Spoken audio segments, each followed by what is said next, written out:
쟁하고 애들 날 올 거야. 전직 대통령과 대통령 부인이 지금 동시 수감돼 있는 거 아닙니까? 네. 이거 어떻게 보셨어요? 우리나라의 광복 80주년은요. 저는 세계사적인 이벤트라고 맞아요. 생각합니다. 맞아요. 이 전 세계 역사에 한 6,000년 정도의 문명 발상 이래 이렇게 제일 못 살던 나라가 전 세계에서 전 세계가 이렇게 가장 부러워하는 가장 핫한 나라가 됐다는 것은 6,000년 동안 없었고 앞으로도 없을 거예요. 네. 그래서 저는 이 광복 80주년은 정말 우리만 자랑스러운 게 아니라 세계사적으로 기념비가 될 만한 이벤트라고 생각하거든요. 맞습니다. 근데 거기에 지금 숟가락을 얹어가지고 네. 본인이 주인공 광복 80주년이 마치 이재명을 향해서 달려온 것처럼 이렇게 지금 윤색을 하지 않습니까? 네. 그날 광화문에서 열리는 대축제에 본인이 주인공으로 딱 등장을 하는 거지 않습니까? 이런 일들이 벌어지고 어린이날 조두순을 사면한 것 같은 그런 일들을 버젓이 벌이는데 저는 그래서 더 분노가 느껴지는 거예요. 이런 일이 버젓이 벌어지는데 그것을 더 정당화시켜주는 것 같은 어쩌면은 그 밥상을 만들어준 게 지금 이거지 않습니까? 윤석열 대통령과 김건희 여사가 윤 대통령이 평균 점수 60점 정도만 했어도 이런 일은 없었을 텐데 저는 이제 그런 생각이 들더라고요. 네. 근데 설마 했던 일까지도 현실로 이제 이런 일이 진짜 있었구나. 그냥 소문으로만 들었던 얘기가 하는 그렇죠. 것을 이제 확인하게 되니까 정말 저는 개인적으로 참담하고요. 정말 국민들께 죄송하고 저는 이 당에 들어온 지 뭐 1년 반밖에 되지 않았지만 어쨌건 집권 여당의 일원으로서 대변인도 하고 그랬었는데 국민들께 정말 죄송해요. 뭐라고 말씀드리기가 어려울 정도입니다. 이미 저희 당은 정치적인 책임과 대가를 저는 적지 않게 치렀다고 생각하고 이미 탈당은 했지만 그럼에도 불구하고 남은 대가가 있으면 치러야 된다 우리가. 그래서 그걸로써 속죄하는 방법밖에 없다. 저는 그렇게 생각합니다. 어떻게 보면은 지금 대통령이 대통령 부인을 견제하지 못한 여러 가지 또 문제들이 또 큰 한 축으로 저는 있다고 생각을 하는데 계엄과 별개로요. 근데 지금 윤석열 전 대통령은 서울구치소 하지만 실제로 이제 의왕에 있는 거예요. 그다음에 이제 김건희 여사는 오류동에 있는 남부구치소에 있단 말입니다. 두 거리를 재봤더니 22km더라고요. 네, 두 군데의 거리가 22km인데 결국은 22km 떨어진 구치소에 각각 수감될 운명일 것을 그렇게 그 현직에 있을 때 권력 제어를 잘 못했었나 하는 이제 느낌이 들더라고요. 저는. 하마터면은 서울구치소에 같이 있을 뻔했는데 특검이 이제 부부가 같이 있으면 안 된다 그래서 워낙은 서울구치소에서 이제 대기하고 있는데 피의자 뭐 대기실인가 있잖아요. 근데 그걸 이제 남부구치소로 옮겨서 그렇게 이제 22km 떨어져 있는 게 됐는데 아무튼 헌정사상 처음으로 아마 다른 나라에도 이런 경우는 없었을 것 같아요. 전직이긴 하지만 대통령 부부가 한꺼번에 구속되어 있는 이런 상황, 이런 상황을 글쎄요 어떤 사람들은 속 시원하다, 드디어 이제 뭐 막힌 속이 뻥 뚫리는 것 같다 이런 사람이 우리 국민 중에 뭐 일부 있기는 있겠습니다만 전체적인 국민들의 심정은 참담하다. 그렇죠. 그러니까 국민들이 먼저 얼굴이 부끄러워지는 그런 상황이 아닐까 싶습니다. 맞습니다. 어저께 이제 구속영장이 발부될 가능성이 높다. 뭐 이 얘기들이 많이 나오기는 했었는데 구속영장이 실제로 왜 발부됐는가 이 배경 설명을 좀 들어보면은 지금 일단 그 구속영장을 신청을 할 때는 주가 조작하고 뭐 몇 가지 요인들이 있었잖아요. 이제 주가 조작, 명태균 선거 개입, 그다음에 이제 건진법사 통일교, 선물공세 뭐 이런 것들이죠. 그렇죠. 그런데 실제로 아무래도 구속을 시켜야 되겠어라는 마음을 구체적으로 움직인 거는 이 서희건설에서 제출한 자수서 즉 김건희 여사 목에 걸려 있었던 스노우플레이크인가요? 스노우플레이크 반클리프 아펠 목걸이는 우리가 사서 김건희 여사에게 제공했습니다라고 하는 그 자수서 그 관련된 부분들이 결국은 결정적이었다. 근데 문제는 뭐냐면 요거는 원래 구속영장 청구 목록이 없었던 거거든요. 그러니까 일종의 현장에서는 부장판사는 아니 그 별건을 왜 자꾸 얘기하지? 라고 이제 얘기를 했다는 그런 얘기도 지금 흘러나오고 있습니다만 결국은 이제 그러면은 서희건설의 자수서를 언제 받았느냐? 왜 그러면은 이번 구속영장에 그 서희건설에서 받은 목걸이 그 부분이 안 들어갔느냐? 이 부분도 좀 살펴봐야 될 것 같아요. 그러니까 특검이 좀 정치 쇼를 하는 것 같다. 저는 이제 그런 인상이 듭니다. 예. 특검이 진짜 공정하게 엄정하게 수사를 하고 있나에 대한 의심이 이제 자꾸 쌓여가거든요. 그런데 이제 양평고속도로 사건도 그렇습니다. 그것과는 전혀 관련이 없는 2016년에 양평 군수였던 저희 당 의원실까지 압수수색을 했지 않습니까?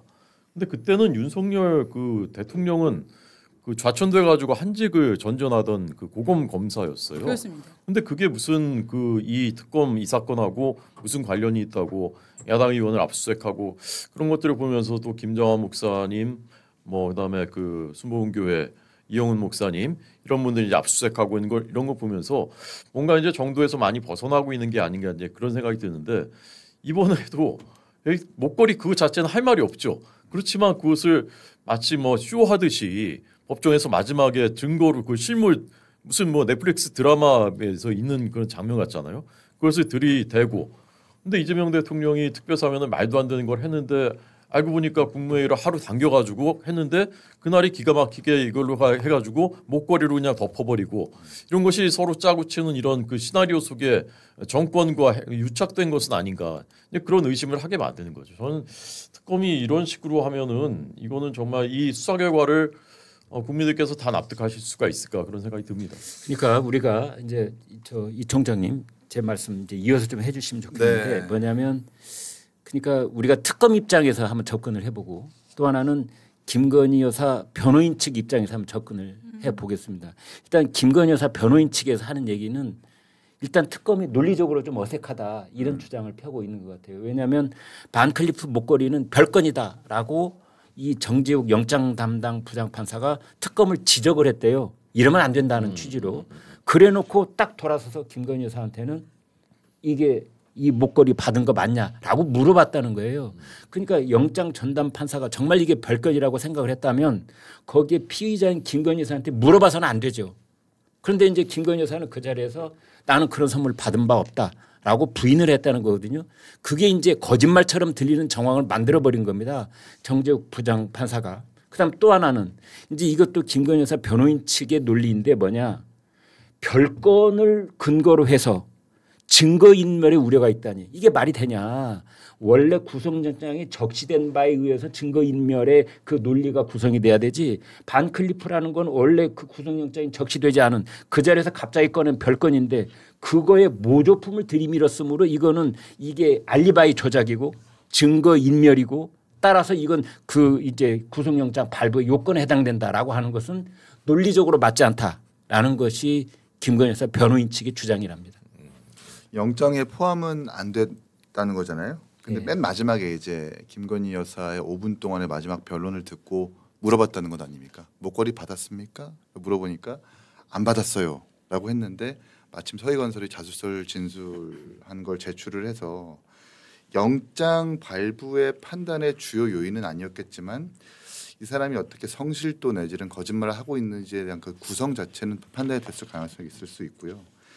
이것 말고도 사실 이 여러 보도된 바에 따르면 코바나 콘텐츠에서 여전히 근무하고 있는 사람들의 핸드폰을 초기화한다거나 그리고 김범수 아나운서와의 차명 계좌 거래 의혹 녹취까지 공개된 마당이라서 이제 자본시장 관련해 가지고 어제 그 혐의를 특정을 했고 거기에서 이제 영장이 발부가 된 것이기 때문에 할 말은 있을 거예요. 이 분명히 우리는 서희건설과 관련된 것을 별개로 했고 자본시장 관련해서 영장을 발부한 거라고 얘기했는데 정치적으로 봤을 때 이거 만약에 주어를 바꿔보면 윤석열 대통령이 재임 중이고 사면했는데 반대의 과정이라고 생각을 해보면 과연 민주당이 어떻게 나왔었을까. 이건 분명히 윤석열 대통령의 사면을 가리기 위한 특검의 정치 수사다라고 나올 것이 뻔하거든요. 그런 이력과 역사를 알고 있다면 조금 더 특검과 정부에서 조심해야 되는 것이 맞는데 충분히 국민들로 하여금 오해하게 만든 것은 확실하다는 생각이 듭니다. 네. 이게 목걸이 관련해서는 일단 검찰과 법원에서는 이거 증거 조작을 교묘히 알리바이 조작을 교묘히 하고 있다라는 느낌을 가질 수밖에 저는 없다고 생각을 해요. 맞아요. 왜냐하면 그건 분명합니다. 이 목걸이가 논란이 됐을 때 처음에 지인한테 빌려달라고 했다가 근데 어느 날 떡 오빠의 장모집을 압수수색했더니 거기서 목걸이가 나왔다. 네. 그런데 그것이 모조품이었다라고 나왔단 말이죠. 그때 무슨 얘기가 나왔냐면 이 목걸이를 일부러 심어놨을 가능성이 있다라는 얘기들이 이제 나왔어요. 와. 그래서 저는 아니 근데 저는 1번으로 가장 궁금했던 게 오빠의 집을 압수수색하는 거는 상식적으로 납득이 되는데 오빠의 장모 집을 압수수색했다 해서 이 장모 집은 어떻게 타고 들어갔지? 라고 하는 느낌이 굉장히 많이 들었었거든요. 제 머리는 못 쫓아가겠습니다. 예. 그래서 야 오빠 집까지는 아주 쉽게 이게 예상이 되는데 오빠의 장모 집을 갔다는 거는 무슨 모찌가 있었니까 즉 무슨 정보가 있었기 때문에 특검이 타고 들어갔나라고 생각을 전문 용어 나오네요. 전문 용어 나오네요. 모찌라는. 네. 그랬는데 기자들한테 정보 제공해 주는 사람을 모찌라고 한 때가 있었습니다. 제가 어저께 들었는데 그런 게 있군요. 네. 제가 어제 들었는데 무슨 얘기를 들었냐 하면 이 제가 그래서 도대체 장모 집은 어떻게 타고 들어간 거냐 물어봤더니 이거를 약간 김건희 여사 측에서 살짝 흘렸다는 설이 있대요. 일부러 와 말 된다. 그래서 검찰이 초기부터 이거를 일부러 모조품을 갖다 놨을 가능성을 보고 있다라고 얘기가 나온 게 그런 그 과정 때문에 검찰에서 이상하다 우리한테 이렇게 길을 쉽게 터줄 리가 없는데 싶어갖고 그 의심을 하기 시작했다라는 그러니까 그것이 거죠. 지금 유출을 해보면 서희건설의 이봉관 회장이 자수서가 있기 전에는 그러한 시나리오가 딱 맞아 떨어질 뻔했잖아요. 맞아요. 그랬는데 지금 서희건설을 압수수색을 하면서 즉 압수수색 왜 했냐? 그 전에 반클리프 아펠 직원이 저 목걸이 자꾸 가짜라고 나오는데 그거 아니에요. 저희 매장에서 사간 거예요. 라고 하면서 지금 방송 인터뷰를 하지 않았습니까? 그리고 나서 서희건설 압수수색 했습니다. 압수수색하고 나서 어떤 절차를 되게 거치냐면 보통 기업 압수수색은 굉장히 많이 하잖아요. SPC도 과거에 압수수색 당한 적이 있어요. 노동자 4만 건으로. 자, SPC 압수수색 당하겠다고 해갖고 SPC 주식을 거래 정지시킵니까? 아니잖아요. 그런데 저 증권거래소에서 서희건설에 대해서 당신네 지금 배임 횡령 이걸로 지금 수사받는데 이거에 대한 자료 내십시오. 성명하십시오라고 지금 어제 공식적으로 문서를 보냈고 그래서 어저께 하고 오늘 주식이 거래가 안 된단 말입니다. 기업으로서는 주식 거래가 정지가 된다 거래소에 의해서 이건 굉장히 큰 이슈란 말이죠. 치명적이죠. 저는 어떤 느낌을 갖냐 하면 이 특검이 이 서희건설의 자수서를 며칠 전에 확보하고 어제서야 짜자잔 내민 게 아니고 최소한 그저께 저녁부터 내지는 어제 오전 저는 이 사이에 굉장히 다급히 서희건설이 이 자수서를 냈다라는 느낌이 들어요. 그래서 특검 입장에서는 당할 뻔했다라고 하는 것과 하마터면 특검 수사팀도 바보가 될 뻔했다. 그렇죠. 뭐 그런 그런 일종의 괘씸죄라고 할까요? 저는 그 부분도 좀 있었을 것 같고 법원이 보기에도 이거를 부인을 하는 단계를 넘어가서 증거물을 조작을 한 그 건이다라고 봤을 경우에는 이거는 뭐 구속이 불가피하다. 이게 수사 방해, 또 미국식으로 표현하면 사법 방해, 맞습니다. 또는 뭐 알리바이 조작 이런 표현들이 나올 수 있죠. 그렇기 때문에 이게 별건을 갖고 검찰이 계속 주장을 했고 법원이 이걸 받아들였다라고 정치적인 공세를 저는 할 수 있다고 저는 생각은 하지만 실질적으로 이 영장을 발부하는 판사 입장에서는 별건이기 때문에 이런 중대한 이 조작 혐의를 그냥 묻어두고 그냥 밖에서 수사받으세요 한다? 저 재판받으세요 한다? 저는 이거는 불가능했을 거라고 봅니다. 네, 근데 기본적으로는 그 말씀에 동의를 하는데 독수 독과라고 하지 않습니까? 그러니까 절차가 정당해야지. 맞습니다. 나무가 독이 있으면 과일도 이제 독이 있다. 그래서 절차가 정당하지 않으면 결과도 인정되지 않는다라는 이제 법조의 그 원칙이지 않습니까?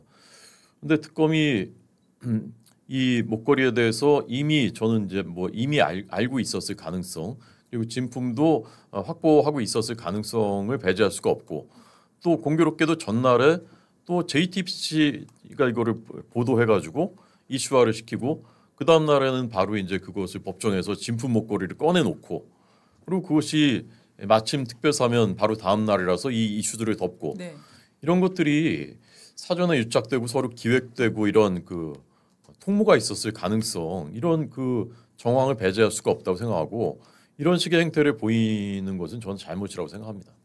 그러니까 이제 특검 쪽에서 워낙 큰 문제가 됐던 건 샤넬백 2개 또는 뭐 구두 뭐 이런 것들에 관한 얘기였는데 그 샤넬백은 지금까지 못 찾았거든요. 그라프 목걸이도 못 찾았어요. 그런데 그라프 목걸이가 크게 이제 거의 대두가 됐었고 지금 구속영장이 적시된 게 그겁니다. 그다음에 샤넬백 2개 8,200만 원 상당의 물품이 건진법사를 통해서 통일교가 뇌물로 공여를 하려고 했다는 의심 이게 이제 주된 사안 중에 하나 있는데 그건 증거물 제1호에 해당되는 그 물건들을 찾지를 못하니까 그건 옆으로 내려놓고 반클리프를 갑자기 탁 들이밀은 거예요. 네. 이제 그런 것이 김건희 여사의 변호인 쪽에서 이건 부당하다라고 주장하는 근거가 되고 있는 거죠. 요 바쉐론 콘스탄틴 요 시계도 앞으로 계속 굴러갈 사안인 거. 그러게 말해요. 그 그렇죠? 참 기가 그 막히더라고요. 경옥의 네. 업체 대표로부터 받았다는 시계 아닙니까? 네. 예. 이게 저도 시계를 좋아해서 조금 알고 있는데 이게 이제 스위스 3대 명품 시계 하나로 유명하고요. 이게 파텍 필립 오데마 피게와 같은 하이엔드급의 정말 좋은 명품이니까 명품 중에 명품. 혹시 집에 하나도 없는 것 같아. 발음이 지금 갖고 있는 사람 발음이 아니에요. 이거는 저희 아버지가 20대 때 찬 세이코. 아 정말요? 네, 저희 아버지가 20대 때 찼었던 네. 세이코. 오, 네. 그런데 세이코네. 네, 세이코. 저 세이코는 알아보면 네, 그런 거고요. 네. 명품 시계죠 세이코도. 그러니까 이게 일단 뭐 특검에 대해서 정치적으로 비판도 당연히 해야 되겠지만 김건희 여사가 일단 비판받아야 되는 건 맞죠. 이게 너무 습관적으로 업자 내지는 주변으로부터 명품을 좋아하고 또 이 시계도 나 그 업자가 사실 경옥의 그 대표 업자가 오데마 피게 시계를 차고 있었대요. 그러니까 그 시계 되게 예뻐 보인다. 나도 좀 그런 시계 필요한데라고 하니까 나 마침 뭐 오데마 피게라든지 이 부쉐론 콘스탄틴에서 VIP 할인 받을 수 있으니까 돈만 주면 내가 다 사다 줄게라고 해서 이 지금 시계를 받았다는 것 아닙니까? 근데 그게 구체적인 사실관계가 맞는지 모르겠지만 결국 이제 명품을 너무 좋아하고 즐겨 찾고 하는 그런 습관과 이런 성향이 결국 이런 사달을 명품은 김건희 여사만 좋아하는 건 아니잖아요. 물론 저도 그렇죠. 좋아합니다. 네. 물론 그렇죠. 저도 좋아하긴 하는데 살 수가 없어서 네, 그렇죠. 워낙 비싸서 고가품이어서 그렇긴 합니다만. 근데 이제 문제는 뭐냐면은 무슨 뭐 이 바쉐론 콘스탄틴 이거랑 무슨 그라프 목걸이 여기서 끝날 것 같지가 않고 왜냐하면 이제 해외 순방을 갈 때 김건희 여사가 당시 했던 게 뭐 까르띠에 팔찌도 있었고 네. 티파니 브로치도 있었고 여러 가지 그때 이제 명품 얘기들이 나왔었는데 네. 결국 이게 선정적인 사실 사람들 입장에서 그 이번에 왜 그 저기 들어왔잖아요. 그 어제 들어왔던 그 뭡니까? 렌터카 업체. 렌터카 업체 IMS 모빌리티. IMS 모빌리티. 회장. 그거는 굉장히 제가 아무리 읽어봐도 무슨 얘기인지 모르겠어요. 그래서 그 무슨 모빌리티 회사에 뭐를 뭐 투자를 해줬고 막 이 얘기는 굉장히 머릿속에 쏙쏙 안 들어오고 티파니 브로치 그건 또 누구한테 받았다. 이게 굉장히 쉽잖아요. 자본 잠식 상태의 네. 아주 부실한 기업에 네. 김 누구죠? 김 뭐 대표입니다. 김예성인 내노라 김예성, 하는 김예성. 기업들이 네. 대거 큰 금액들을 출연 지원해줬다. 네. 예요. 네. 근데 그거를 뭐랑 비교를 해보면 좋냐? 그러니까 그게 결국 왜 지원을 해줬냐라는 그 이유를 타고 들어가 보니까 네. 민원을 들어주기 위해서 정부에서 권한을 가지고 민원을 들어줄 수 있으니까 로비한 것 아니냐라고 지금 특검이 보고 있는 건데 이게 어떤 식과 비교가 되냐면 이재명의 성남 FC가 있죠. 네네네. 성남 FC라는 구단을 가지고 농협 내지는 두산 같은 그 민원을 들어주기 위해서 후원금을 받았다는 것 아닙니까? 그렇죠. 딱 그 구조는 똑같은 거예요. 단지 여기는 이제 구단인 거고 여기 이제 기업인 거고. 그렇게 비교해서 이해를 하시면 좀 빠르다. 그렇게 이해하면 좀 쉽네요. 그런데 그 많은 사건 중에서도 성남 FC 사건은 사실은 그렇게 많이 화제가 안 되거든 사람들이. 맞죠. 지금 재판도 멈췄고요. 스토리가 일단 복잡하고 눈앞에 보이는 딱 상징물이 없어요. 그런데 까르띠에 팔찌, 자극적이죠. 브로치 더 받았다.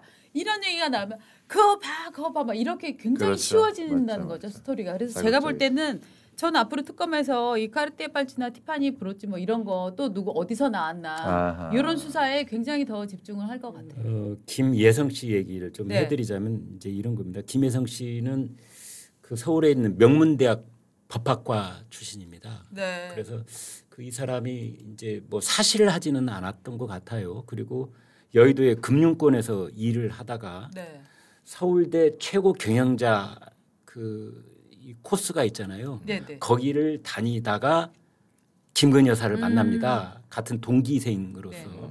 근데 김건희 여사가 52살이고 이 김혜성 씨가 48살이에요. 거기서 이제 친해지기 시작했는데 거기에 원래 친목도모를 하기 위해서 나온 사람들도 꽤 있잖아요. 맞아요. 공부를 하러 오는 게 아니라 이제 그런데 어찌 됐건 그래서 추정컨대 나중에 친해져서 뭐 누님 동생 뭐 이런 사이가 되지 않은가. 왜냐하면 김혜성 씨가 엊그제 동아일보하고 통화를 했는데 김건희 여사가 나한테 이런 말 하더라. 너 요즘 돈 좀 벌었다며라고 이렇게 너라는 표현을 썼다는 식으로 인터뷰가 돼 있어요. 그거는 누님 동생 아니면 너라는 표현 쓸 수 없잖아요. 그런데 김혜성 씨는 그 코바나 콘텐츠라고 김건희 여사가 그 운영했던 전시 기획사의 감사로 들어갑니다. 이 사람이 꽤 친해졌다는 뜻이죠. 그렇습니다. 그래서 이 김건희 여사가 전시 기획을 하는데 정말 좋은 전시들을 해요. 르코르비지에라든지 그다음에 로스코라든지 그다음에 또 뭐 야수파 자코메티 그러니까 전시 기획을 하는 업체 입장에서는 뭐 선망의 어떤 그런 굵직한 전시회들을 다 합니다. 그런데 김혜성이라는 사람은 어떤 역할을 하느냐? 협찬 기업들을 관리하는 역할을 해요. 그러니까 우리가 큰 세계적인 작가를 국내 전시를 하려면 저쪽 편하고 섭외를 하고 그다음에 이 작품을 들여오는 조건들을 정하고 이런 업무를 받는 사람이 있는가 하면은 이제 국내 영업을 뛰는 사람이 있어야 돼요. 근데 알고 보니 김혜성 씨는 그런 걸 뛰었던 사람입니다. 이제 그래서 이 사람이 거기에 관련이 계속돼 있는 게 아니냐. 그래서 그렇게 된 기업들로부터 자기가 하고 있는 그 IMS 모빌리티에도 184억을 이제 땡긴 거 아니냐. 전문 용어로 땡겼다고 그러잖아요. 그런데 그중에 46억을 따로 떼어내서 누님하고 김혜성 씨가 나눠 가진 것 아니냐라고 특검은 지금 의심을 하고 있는 겁니다. 그런데 이 김혜성이라는 사람은 그 최은순 씨 그러니까 김건희 여사 모친 말이죠. 이 사람이 왜 저거 했잖아요. 그 잔고 증명 위조. 네. 그때 성남시 도촌동에 땅을 사려고 그러는데 이제 신한저축은행에서 이 잔고 증명을 위조를 합니다. 347억 원짜리. 그때 김혜성이 관련돼 있어서 처벌받은 그런 전력이 있습니다. 맞습니다. 네. 그러니까 뭐 그 김건희 여사를 알게 됐을 때쯤 그 무렵 2014년 즈음이라고 하는데 그때가 이제 그 윤 대통령과 사귀기 시작했을 때라는 겁니다. 그래서 자연스럽게 알게 됐고 한 달에 한 번씩 정도 이렇게 같이 식사를 하고 마치 이제 가족처럼 지내는 그런 관계였는데 본인 주장은 2018년 그 잔고증명 그때 그것을 계기로 사실상 절연했다. 그때부터 나는 사실 별 관계가 없었고 그 투자 유치할 때는 그 기업들이 그 김혜성을 내보내는 조건으로 투자를 뭐 그렇게 요구를 했었다. 그래서 거기에는 이 윤석열 대통령 부부와는 전혀 관계가 없다. 이제 이런 주장입니다. 이런 주장을 이제 취재진한테 한 것이고 그러나 이제 정황으로 봐서는 그게 과연 가능하겠느냐 그런 거액을 그런 굵직한 기업들이 그런 기업에다가 이제 투자를 한다는 것이 말이 되느냐 이제 그런 정황이 있기 때문에 특검은 의심하고 있는 것이고 저는 이 부분은 저는 사실 잘 정확히 판단 못 하겠습니다. 이제 특검이 수사를 해서 진실은 가릴 수 없는 거예요. 있는 사실을 묻고 갈 수 있는 그런 사회는 아닙니다. 대한민국 사회 지금. 그래서 결국은 가부간에 밝혀냈으면 좋겠습니다. 저는 저희 지지자들이 싫어하는 말씀을 좀 드리자면 특검이 좀 적당히 했으면 좋겠어요. 그러니까 제가 특검법을 보니까 명확하게 수사할 수 있는 범위는 정해져 있어요. 근데 지금 특검이 하는 어떤 행태라고 하는 것은 김건희 여사 집에 갔는데 벽에 보이는 그림이 비싸 보이니까 이거 문제가 있을 것 같다. 너 이거 뭔가 수사해봐야지. 이런 식이에요. 맞아. 이렇게 해서 범위를 자꾸 확장해 나갑니다. 네. 그래서 이번에 서희건설도 그렇고 김혜성 씨도 그렇고 애초에 16개의 혐의에 포함되어 있는 것도 아니에요. 이러면 한도 끝도 없거든요. 정말. 어디까지 어떻게 털 것인가가 가늠이 안 돼요. 이러면은 그걸 바라보고 있는 국민들도 필요해지고 이른바 사법체계도 혼란이 올 수 있기 때문에 특검이 처음부터 국민들과 약속했던 국회에서 약속되었던 그 특검의 범위를 잘 지키고 준수해 가면서 수사하는 것이 나머지 후과를 받지 않는 좋은 수사가 될 수 있다는 원칙을 다시 한번 환기시키고 싶습니다. 네. 저는 관련해서 저도 그 말씀 드리고 싶었는데 지금 김건희 여사가 했었다는 과거 전시들 있지 않습니까? 네. 그게 무슨 박은주 작품전에 후원을 한 게 아니에요. 저 같은 사람이 그런 게 아니라 사실 전시 시장에서는 다 정말 굉장히 이루어지기 힘든 빅 전시를 한 거거든요. 그런 이벤트 큰 이벤트 전시를 마크 로스거전을 한다 뭐 이러면은 우리나라에서는 사실 협찬받기는 굉장히 수월한 그런 전시들이었어요. 그렇기 때문에 저는 그 전시를 갖고 이 전시에 협찬한 회사들을 다 한 번씩 수사로 털 거 아닙니까? 28개 회사죠. 네, 저는 이 과정을 보면서 그냥 김건희라는 키워드를 넣으면 어떤 것들도 다 그냥 악마화해서 뭐 뒷거래가 있었으려니라는 냄새를 풍길 수 있기 그런 때문에 프레임이 이미 작동되어 있는 거죠. 예, 그렇기 때문에 하는 거가 아닐까라는 느낌이 특히나 그 전시 협찬 부분에 있어서는 그런 느낌이 좀 들고요. 이를테면은 제가 이제 그때 일을 같이 했었던 굉장히 유명한 이제 이 분의 얘기를 들었는데 그 얘기를 하더라고요. 그분은 건이라고 표현을 하시더라고요. 뭐라 얘기했냐면 건이가 솔직히 미술에 대한 깊은 이해는 없다. 그런데 굉장히 열심히 뛰고 너 무식하다라고 얘기하면 또 죄송하다고 잘 얘기를 한다. 그래서 그런데 그 사람이 이 전시를 만들고 사람들을 만들어서 일을 갖고 오는 거는 정말 잘하더라. 그러니까 세계적인 유명 작가 쪽하고 섭외를 해서 그 작품의 상당 부분을 국내로 가지고 오는 것 이게 이제 어려운 작업이죠. 굉장히 어려운 일이고 사실은 뭐 거기에 그러니까 실질적으로는 뭐 많은 뭐 보험금이나 이런 것들 때문에 보험료들 때문에 돈도 굉장히 많이 드는 거라서 맞습니다. 돈도 많이 동원을 해야 돼서 그 과정에 어떤 불투명한 일이 있었는지 모르겠습니다만 그거에 협찬을 한 것 자체를 문제 삼는다라고 하는 건 저는 좀 어불성설인 것 같아요. 그래서 이제 그 기업들도 한동안 특검이 들여다봤다가 그 이제 손을 놓은 것 같아요. 별 혐의를 찾지 못해가지고 모르죠. 또 이게 캐비넷에 넣어놨다가 나중에 또 꺼낼지는 맞습니다. 모르겠는데 상황은 그렇습니다.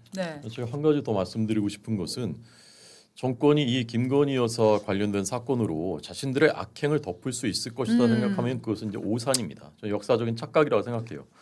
예컨대 지금 이것도 이제 특별사면 이 논란도 마치 이제 김건희 목걸이로 덮은 것처럼 착각할 수 있을지 모르겠지만 그렇지 않습니다. 우리 국민들이 굉장히 지혜로우시고 이게 다 기억합니다. 이 조국 그다음에 윤미향 이런 사람들 특사하고 그것도 뭐 나를 욕하는 것들이 불쌍하다라고 하고 최강욱 전 의원 같은 사람은 더욱 착하게 살겠다 뭐 이렇게 그러니까 그냥 대놓고 역사를 조롱하고 법치를 조롱하는 것이거든요. 근데 우리 젊은이들 2030 젊은이들이 이런 거를 그냥 잊고 지나갈 것이다. 굉장히 이제 착각하는 거고 지나간 일이에요. 사실은 본질적으로 보면 윤 대통령과 김건희 여사 건은 지나간 과거입니다. 우리의 앞으로의 인생에 큰 영향을 미치진 못하는 것이에요. 이것은 법대로 수사하고 그래서 잘못한 거 있으면은 처벌하고 그러면 되는 일입니다. 그러나 지금 권력이 하는 일들은 이 악행들은 우리의 민생에, 우리의 삶에, 우리의 가정에 직접적인 영향을 미치는 일들이에요. 경제를 옥죄고 기업들 못 살게 하고 그다음에 법치를 붕괴시켜 버리고 그리고 우리 안보를 막 뒤흔들고 있지 않습니까? 지금 이런 것들은 우리 국민들께서는 그래서 작년 총선에서 민주당이 그렇게 나쁜 일을 했어도 윤석열 대통령 먼저 심판한 것이거든요. 현재 권력이기 때문에. 그런데 그것을 착각하고 이걸로 다 덮어버리겠다 이렇게 생각하면 안 된다라는 말씀 드리고 싶습니다. 맞습니다. 민주당에서는 이 김건희 여사 구속이 이제 역사 정상화의 시작이다라고 얘기를 했고요. 국민의힘에서는 공식 논평은 없었고 김문수 당대표 후보가 이건 정치 보복이다. 지금 이렇게 얘기를 하고 있거든요. 근데 그 정치 보복이다라는 말에 그렇게 또 많은 분들이 동의하실 것 같지는 않아요. 국민들이. 동의하실 거라고 보십니까? 저 당 대변인 입장에서 이제 전당대회에 영향 미칠 수 있는 발언을 하면 안 되긴 하는데 저는 최근 김문수 후보의 그 누가 메시지 관리하시는지 모르겠는데 이건 좀 이렇게 해서 이게 득표에 도움이 될까 그런 좀 우려가 있습니다. 좀 우려가 있어요. 저는 김문수 후보도 뭐 훌륭한 분이라고 생각하는데 그게 득표를 위해서 그렇게 하시는 거라면 이렇게 하시면 안 될 텐데 저는 그런데 말이죠. 호 대변인께요. 이제 어제 아침 도와 각 신문들의 일면 톱이 조국 윤미향 사면 이게 이제 주먹만한 활자 일면 톱이었어요. 오늘 아침 일면 톱은 김건희 여사 구속 이게 일면 톱이었어요. 주목. 그러니까 하루 만에 톱 제목이 뭐 어마어마하게 바뀐 거죠. 근데 제가 이제 질문 드리는 건 그 송원석 비대위원장이 이제 김건희 여사 구속에 대해서 기자들이 물으니까 별도로 드릴 말씀이 없습니다가 말씀이더라고요. 네. 이건 저는 잘 납득이 안 되더라고요.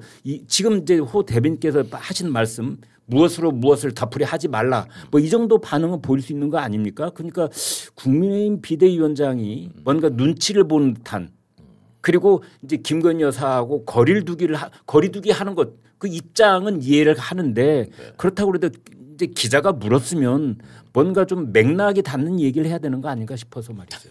네?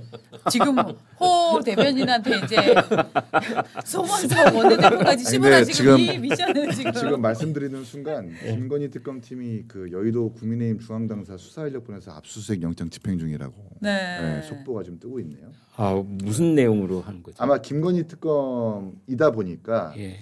뭐 공천 개입 그 얘기는 얘기는 아닌 것 같고 아마도 공천 개입으로 좀 보여집니다. 네. 네. 그래서 이게 지금 뉴스라고 하는 게 계속해서 이 국민의힘 측에서 좀 안 좋은 뉴스만 연일 지금 보도되고 있는 것 그러면 같아서 공천 개입에 그 압수수색을 한다. 그러면 중앙당사에 들어와서 그 국민의힘의 어떤 그 여러 컴퓨터들을 이제 가져가겠다 이런 뜻입니까? 어떻게 봐야 됩니까? 그러니까 그게 제일 우려했었던 거죠. 예. 그거를 그 목적으로 해서 그거를 한다고 하지만 광범위하게 이제 다 가져가서 다 열어볼 수 있는 거니까 네. 그걸로 해서 이제 또 별건을 좀 전에 목걸이 별건으로 한 것처럼 수사 특검법에도 수사 과정에서 인지한 사건 수사할 수 있게 돼 있지 않습니까? 그렇습니다. 그렇게 해놨지 않습니까? 네. 그렇게 해서 그 막 털고 이렇게 해서 지방선거까지 치르겠다는 게 이재명 정권의 목표고 지금 특검이 거기에 이제 복무하는 것 같은 그 냄새를 많이 피우고 있어요 지금. 그렇기 때문에 지금 뭐 기우일지도 모르죠. 이것만 딱 할지도 모르겠지만 지금까지의 그 행태를 보면 좀 우려할 수밖에 없는 부분이 그렇네요. 있어요. 김건희 여사 그 친정 오빠 김진우 씨의 장모집에 가가지고 이제 여기저기 둘러보다가 유한 그림이 걸려 있네. 야 이것도 뭐 있는 거 아니야? 너도 이제 문제가 그랬다고 있을 것 같아요. 다른 만 갔는데 또 좋은 그림 있으면 너도 문제가 있을 것 같아. 한도 끝도 없다니까요. 이거 제가 김건희 여사를 옹호하고 두둔하고자 하는 게 아니라 특검의 수사 방식 이렇게 되면 안 됩니다. 맞습니다. 정확하게 국회와 국민들께 소상하게 발의되고 약속되었던 그 법인을 지켜가면서 하는 것이 맞지. 그리고 추가적인 수사는 나중에도 할 수 있는 건데. 그러게요. 그래서 범위를 넘나들면서 하는 것이 과연 옳은가. 이 정청래 더불어민주당 신임 대표가 당 원로들하고 뭐 간담회를 했더라고요. 그 자리에서 원로들 얘기가 국민의힘의 더불어민주당이 쓴소리를 하던데 혼쭐이 났잖아요. 특검이 방향은 제대로 잡았다고 하더라도 그 속도를 이렇게 하면 안 된다. 국민의 눈높이에 맞는 그런 완급이 있어야 된다라고 얘기를 하더라고요.